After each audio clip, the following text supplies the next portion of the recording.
كم مرة مغلس على الكهرباء بالكية؟ اصلا ما صعد كيا ولا مرة بحياتك؟ ولا مرة. ولا مرة بحياتك صعد كية؟ اي والله العظيم. تاكسيات؟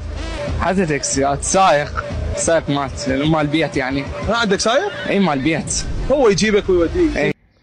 عمرك وحياتك ما صاعد كيه ولا تاكسي؟ ولك انت تدري اذا طفت الوطن بالكيه انا طف الزايد مالتها من كثر ما معشعش بالكيه انا. انت تدري انا اوقف معذب بالفواتح مال اهل الكيات، يعني جاي تتخيل المنظر لو لا؟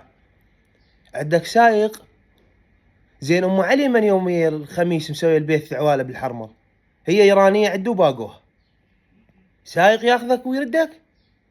ولا كان اسوي مجموعه بالماسنجر احنا وربعنا قبل 3 اشهر اذا اريد اروح الكربله، وانت عندك سايق. حسن ما يريد يصير صاحبك، لا يريد يصير صاحب السايق مالتكم. هي شي اذا تقرب، يعني هي شي توصل مرحله انا وياك.